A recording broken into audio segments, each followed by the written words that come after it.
자, 오늘은 단어의 의미 관계하고 어휘 사용 부분 있죠? 자, 요 부분 진도 나갑니다. 자, 그래서 먼저 그 말과 글을 이해하기 위해서는 그 단어의 의미를 우리가 정확히 좀 알아야 된대요. 자, 왜? 이 단어의 의미를 정확히 알아야지, 자, 이걸 통해서 우리가 어떤 그 문장이나 이 맥락에 따라서 그 어휘를 적절하게 사용할 수가 있대요, 지금.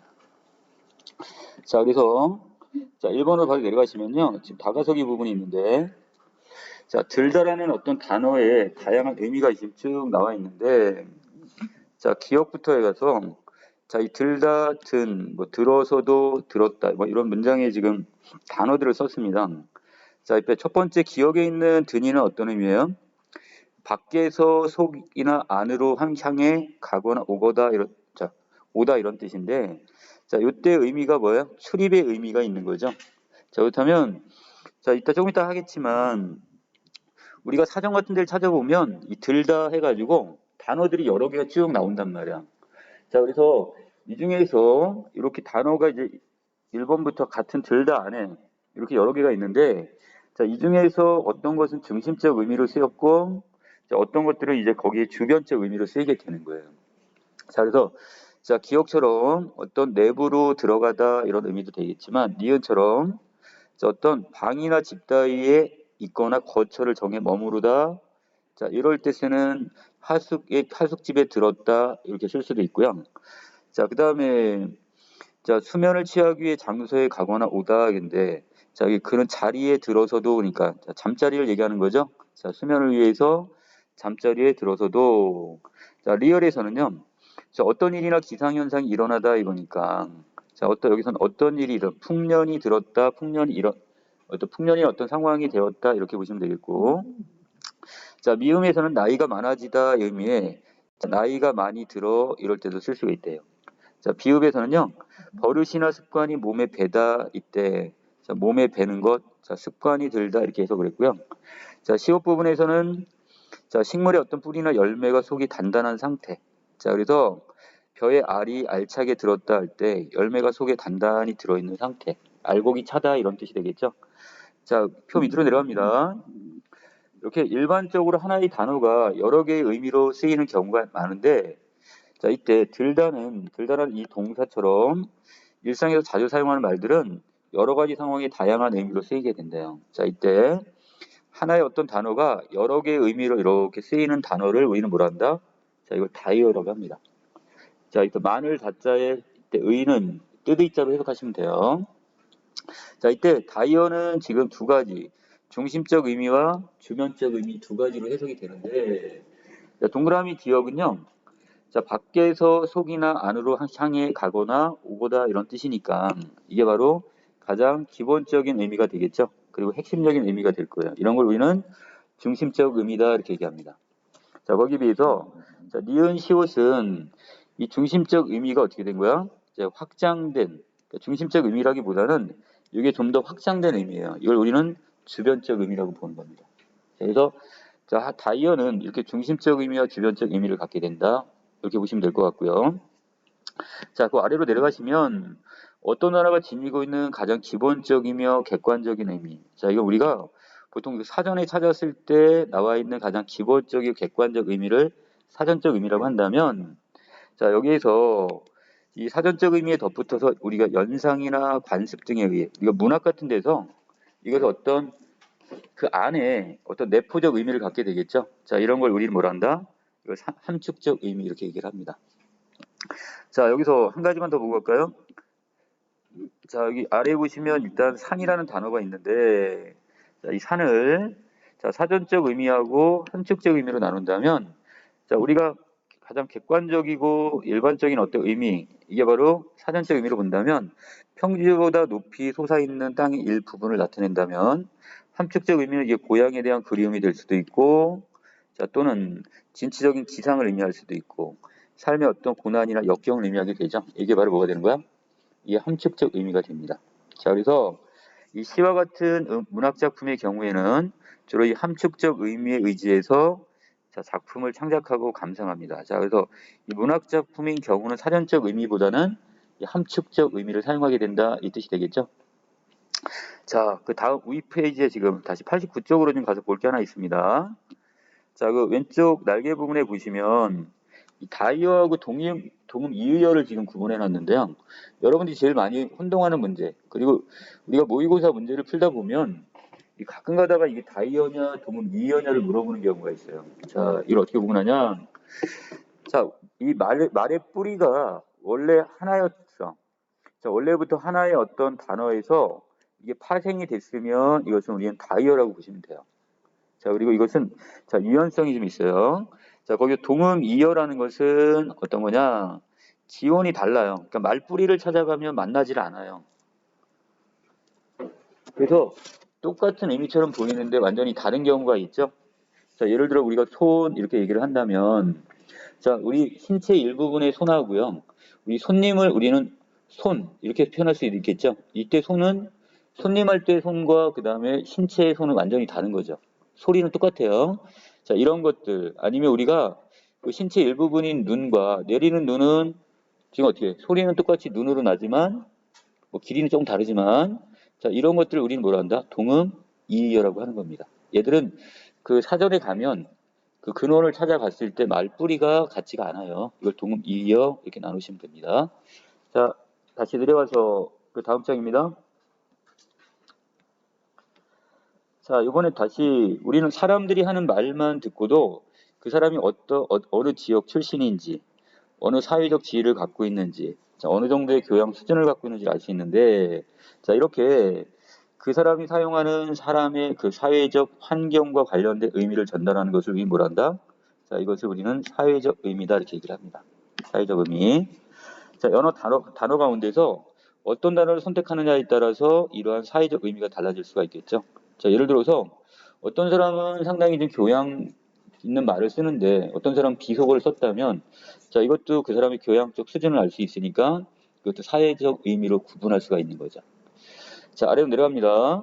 자, 또한 우리는 자신의 심리적 상태나 상대에 대한 감정 등을 표현하기 위해 같은 단어라도 다양한 어조, 자, 어조란 자, 목소리 어떤 높낮이라고 있으니까 우리가 일반적으로 말투라고 하죠. 자, 말투 이걸 통해서 표현을 하게 되는데 자, 여보세요 이럴 때 심리적 상태에 따라 그 어조 등이 달라질 수가 있을 것 같아요. 자, 그래서 저 사람이 뭔가 기분이 좋지 않구나 이걸 알거나 뭔가 좀 아쉬운 게 있나? 자, 이 정도의 이런 의미를 우리가 파악할 수 있는 심리적 상태를 파악할 수 있다면 자, 이것은 바로 뭐가 된다? 예, 정서적 의미 이렇게 보시면 됩니다. 자, 다시 이것을 주제적 의미하고 반사적 의미 이렇게 두 개로 지금 구분을 했는데 자, 먼저 특별히 드러내고자 하는 어떤 의미, 어떤 의도 있죠? 의도를 담았을 때 이걸 주제적 의미라고 하는데요.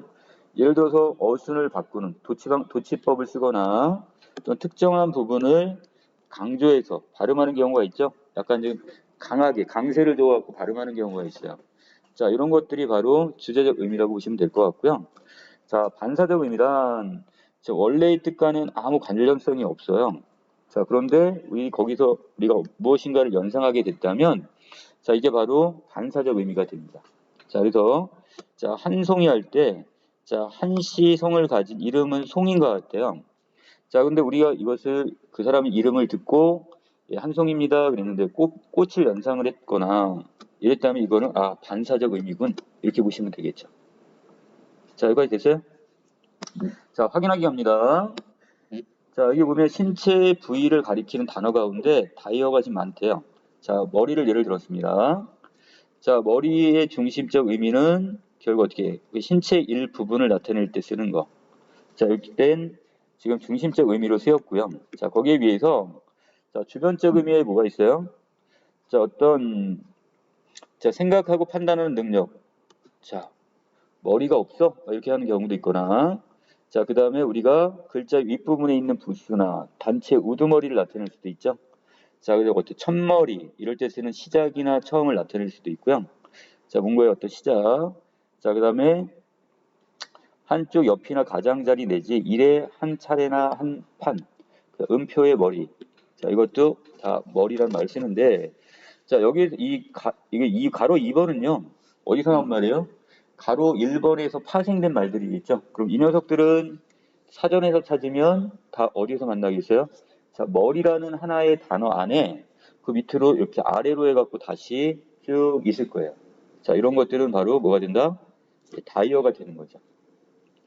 자, 그 다음에 그 밑으로 내려갔을 때, 자, 사전적 의미하고 지금 함축적 의미를 지금 구분하는 내용이었습니다. 자, 그래서 각각 엄마부터 모치는 다 똑같은 말을 다르게 표현하는 건데, 자, 얘들은 다 자기를 낳아준 여자.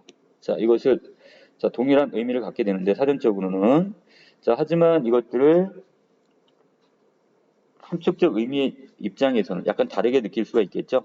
자, 예를 들어 엄마 이러면 왠지 좀 친숙한 느낌이 들지만 자, 어머님 이렇게 얘기하면 조금 어떤 관계가 좀 소원하거나 아니면 좀 윗사람 뭐 지금 대우하는 이런 표현으로 보이니까 자, 함축적 의미가 조금 다르게 우리가 다가올 수가 있습니다. 자, 그다음 91쪽으로 넘어갑니다. 자, 단어 간의 어떤 이제 의미 관계를 지금 설명해 냈는데요. 자, 첫 번째가 바로 여기서 자, 유의 관계에 따라 나눠놨습니다.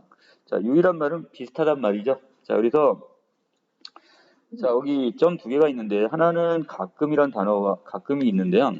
자, 이것을 뭐로 바꿀 수도 있어요? 뭐 더러, 이따금, 간혹, 때로, 간간히 이렇게 있는데 자, 여기 지금 노랗게 칠해진 부분 중에는 자, 더러나 이따금처럼 지금 우리 고유어가 있는 경우도 있고요. 아니면 뭐 간혹이나 그 다음에 간간히 자, 이것처럼 한자를 섞어서 쓰는 경우도 있습니다. 자, 그래서 지금 하나의 어떤 특정 단어에 해당되는 비슷한 말, 유의어들은 자, 우리 고유어도 있고 그다음에 한자어도 있을 수가 있습니다. 자, 그 다음에 참 곱다 이렇게 할 때 이 곱다를 아유 예쁘다 또는 아름답다 이렇게 쓸 수가 있겠죠. 자, 그래서 자, 이 곱다라는 어떤 하나의 단어에 자, 거기에 유사한 말들 이것들이 좀 여러 개가 올 수가 있네요. 자, 밑으로 내려갑니다. 자, 우리말은 말소리는 다르지만 의미가 서로 어떤 거? 자, 비슷한 유의어들이 많은데요. 자, 이런 관계를 우리는 뭐로 한다? 그 단어의 관계를 우리 유의 관계다 이렇게 얘기를 하는 겁니다. 자, 아래로 내려가 볼까요? 자, 가끔이란 단어가 있어요. 자, 이 아까 얘기했던 이 가끔이란 단어가 자, 이렇게 자, 여러 가지 왕왕이라는 한자로 쓰기도 하고 자, 이따금처럼 고유어로 쓰이기도 하고요. 자, 그래서 뭐 심지어는 이렇게 혹간, 간혹이란 뜻이죠. 자, 이렇게 바뀌어가지고 쓰이는 경우도 있습니다. 자, 그래서 다 유의관계에 해당되는 단어들이다. 이렇게 보시면 될 것 같아요. 자, 그 다음에 두 번째 반의관계로 넘어갑니다. 자, 다음 단어에서 낮과 밤처럼 서로 대립되도록 짝을 지어보고 의미의 차이를 지금 일으키는 요소가 무엇인지 물어봤는데 자, 보니까 아저씨, 총각, 아주머니, 처녀가 있어요. 자, 이때 자, 아저씨하고 그 다음에 아주머니나 또는 총각과 처녀는 어떻게? 자, 성별적 차이에 의해서 우리가 두 개로 나눌 수가 있겠죠? 자, 거기에 비해서 아저씨하고 총각, 자, 또는 이것을 아주머니하고 처녀로 나눌 수 있는데 이때는 결혼 여부로 구분할 수가 있습니다. 자, 그래서 자, 우리가 어떤 대립적 관계는 그 밑에서 보시면 알겠지만 자, 두 개 이상의 단어가 의미상 서로 짝을 이루어 이때 어떻게 돼? 의미상 대립하는 경우. 자, 이걸 우리는 반의관계라고 봅니다. 자, 근데 주의할 게 하나 있어요. 자, 여기 주황색으로 칠해놓은 게 하나 보이죠? 자, 반의관계에 있는 이 두 개의 단어는 오직 한 개의 의미 요소에서만 다르고 나머지 요소들은 모두 어떻게 돼요? 자, 공통성을 띠고 있어야 돼요. 자, 이게 무슨 말이냐? 자, 총각하고 처녀는요. 자, 결국 나머지 부분은 다 동일한데 자, 여기서 자, 미혼이라는 것 이거. 자, 그다음에 성인이라는 어떤 의미 요소를 공통적으로 가지고 있으면서 자, 여기서 뭐 지금 성별에서만 달라지는 거죠. 달라진 거는 결국 뭐예요? 성별이죠. 자, 미혼도 공통점, 그다음에 성인이라는 것도 공통점이 돼요. 단 여기서 성별이란 이 하나에서만 의미적 관계에 서로 대립이 되죠. 자, 요 하나네요. 자, 그럼 이건 반의관계로 볼 수 있는 거죠. 자, 거기에 반면에 자, 총각하고 아주머니 같은 경우는 자, 이 녀석은 자, 모두 달라졌고 자, 성별도 다르고 결혼 여부도 달라요. 자, 그러면 이건 하나가 아니라 지금 두 개의 의미 요소에서 서로 대립을 이루고 있죠. 자, 이런 경우는 반의관계다 아니다? 이건 반의관계라 볼 수 없다는 얘기입니다. 자, 아래 이거 표를 봅시다. 자, 여기 플러스 마이너스가 되는데요. 자, 그 의미적 요소를 갖게 되면, 자, 의미적 요소를 갖고 있으면, 그거는, 자, 플러스로 표시하는 거고요. 자, 그걸 갖고 있지 않을 때 우리 마이너스로 표시를 합니다. 자, 그래서 총각과 처녀는 둘 다, 자, 성인이란 면에서는 둘 다 플러스, 그 다음에 결혼은 둘 다 마이너스, 자, 인간이란 면에서 둘 다 플러스예요. 자, 달라진 거는 결국 뭐 때문에 달라졌어요? 자, 남성과 여성이라는 바로 성별적인 차이 때문에 생긴 거죠. 자, 바로 그렇다면 이거 나머지는 동일한데 요 하나의 의미적 요소가 달라졌으니까 그래서 자, 이것을 대립관계로 볼 수가 있다는 거 또는 반의관계. 자, 밑에 작다와 크다, 그 다음에 아래와 위. 자, 이것도 마찬가지 반의적 관계로 볼 수가 있을 것 같은데, 자, 여기까지가 지금 반의관계를 지금 정리를 해놨습니다. 자, 그 다음에 우리가 세 번째 상하관계로 갑시다. 자, 상하관계는요, 말 그대로 윗상자 아래하자니까, 자, 이것을 우리가 상위어와 하위어의 관계로 나눌 수 있는지, 자, 이것을 다른 말로 포함과 포함되는 관계로 나눌 수 있는지를 우리는 상하관계로 보시면 될 것 같아요. 자, 그래서 자, 직업입니다. 자, 직업이라는 이 안에 자, 뭐를 나눌 수 있어? 공무원, 작가, 연예인 이렇게 나눌 수 있죠? 자, 그렇게 된다면 자, 직업이라는 것이 결국 여기 있는 이 공무원, 작가, 연예인을 포함하게 되는 거니까 자, 이때 여기 있는 직업을 우리는 뭐라고 하면 되는 거고요. 자, 이 녀석을 우리는 자, 상위어라고 하면 되겠고 그 다음에 공무원, 작가, 연예인들은 각각 그 아래에 있는 자, 하위적인 요소를 갖고 있는 하위어라고 하시면 될 것 같아요. 자, 그래서 얘를 상위어, 하위어로 구분할 수가 있겠죠. 자, 그렇다면 다시 그 아랫부분에 보시면 다시 또 뭐로 나눠졌어? 이 녀석들이 자, 공무원인 경우는 또 대통령, 그 다음에 시장, 경찰로 나눴으니까 자, 이 공무원은 또 다시 뭐가 될 수 있는 거야? 자, 오른쪽에 있는 대통령, 시장, 경찰의 상위어도 또 될 수 있는 거죠. 상위어가 되고 대통령이나 시장 얘들은 뭐가 돼요? 또 여기 해당되는 하위어가 될 수도 있습니다.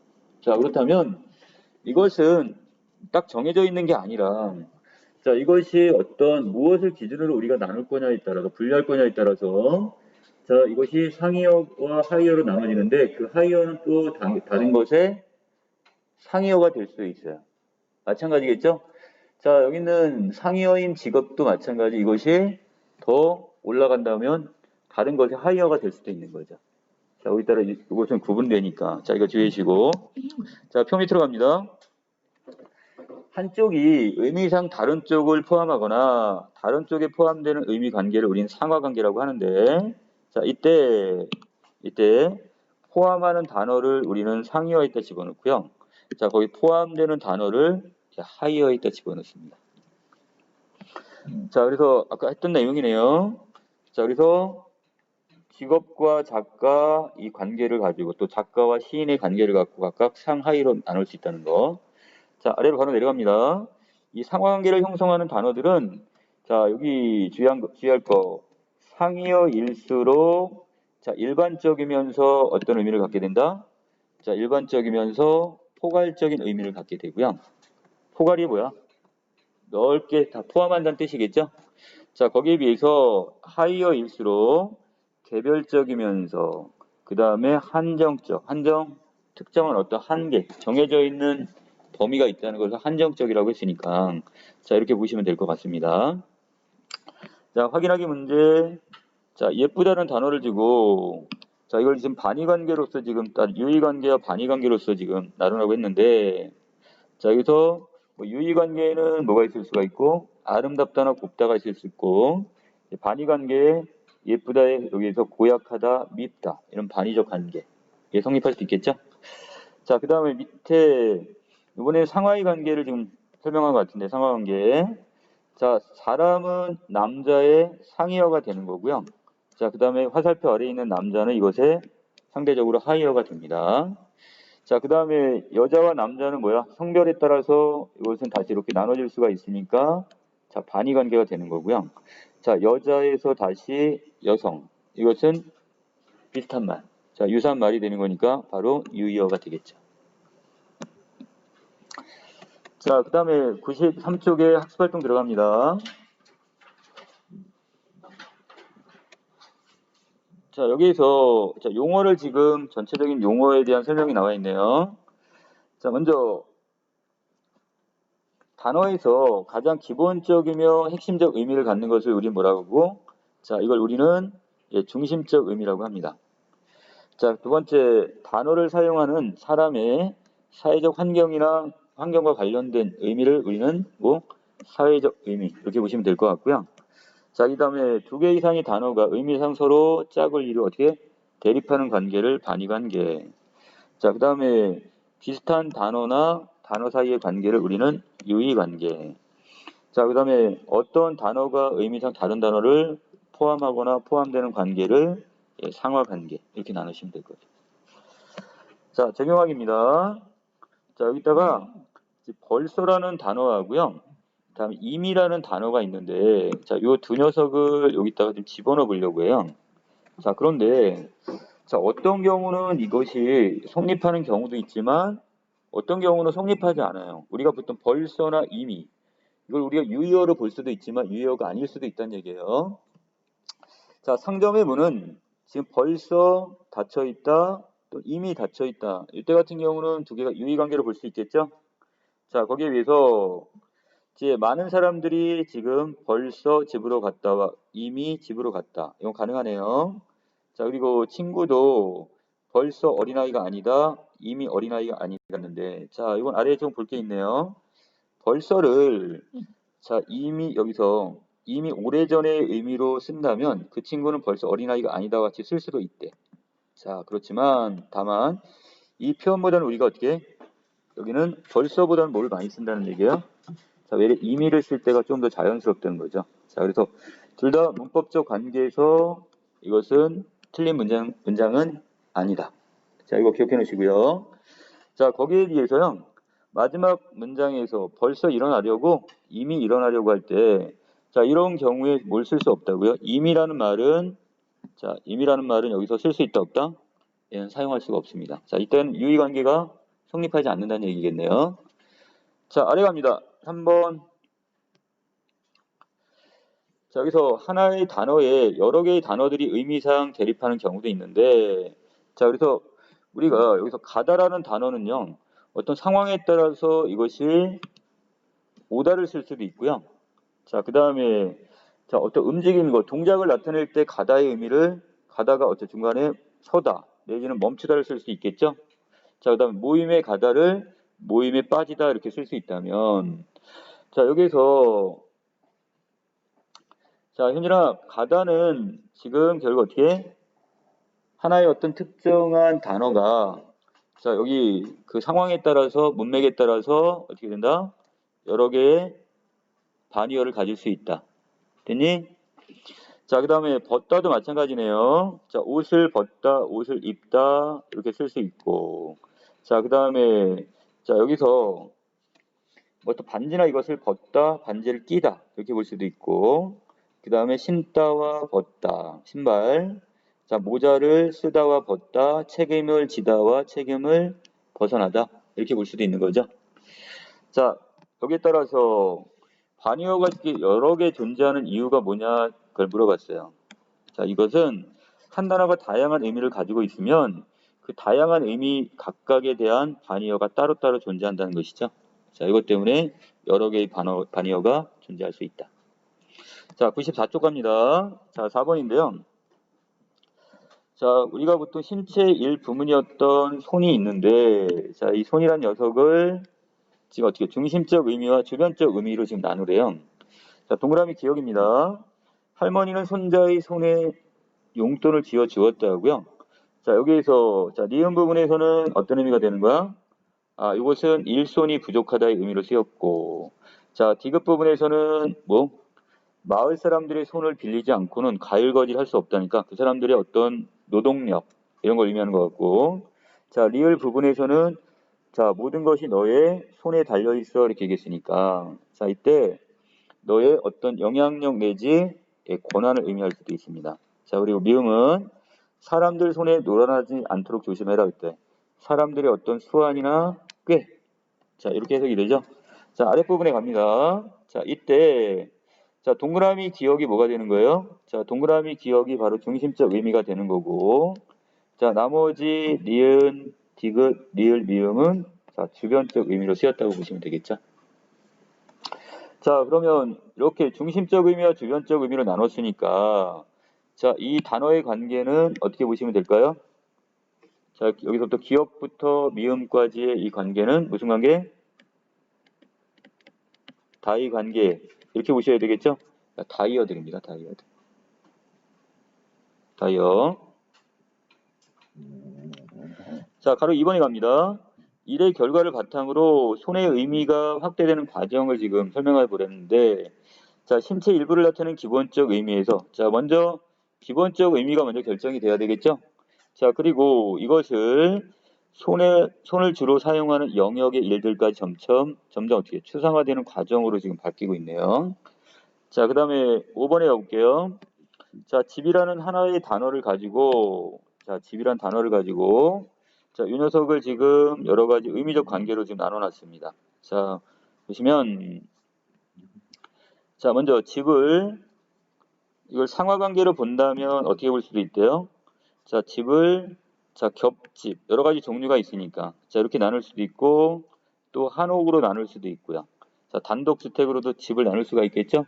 자, 이건 상하관계로 나누는 겁니다, 지금. 자, 그런데 이 상하관계에 따라서 이 하이어들은 다시 자, 반의관계를 가질 수도 있고 또는 유의관계를 가질 수도 있죠. 자, 여기도 마찬가지네요. 자, 밑에도 자, 한옥도 마찬가지 반의관계 양호, 유의관계 한식집 이렇게 나눠놨습니다. 자, 중단은 정리합니다. 자, 전체적으로 지금 여기까지 오면 자, 우리가 품사 단원이 지금 마무리가 되는데요. 자, 단어들을 성질이 공통된 성질끼리 모아서 갈래를 지어 놓은 거. 자, 이것을 우리는 뭐라 한다? 예, 이것을 품사라고 했죠. 자, 이때 자, 품사의 분류 기준 세 가지 있었습니다. 뭐뭐, 형태, 기능, 아니, 의미, 기능. 원래 형, 기, 의. 이 순서라는 게 좀 맞아요. 자, 그래서 형태에 따라서 가변어와 불변어로 우리 나눴었죠. 자, 그 다음에 기능에 따라서 나눈 게 뭐예요? 자, 여기 체언부터 그 다음에 독립어까지 이렇게 나누는 거고, 자, 명사, 대명사, 수서부터 9개의 품사로 나누는 것은 뭐에 따라 나누는 거야? 아, 이 녀석은 의미에 따라 나눠지게 되는 거죠. 자, 이거 됐습니까?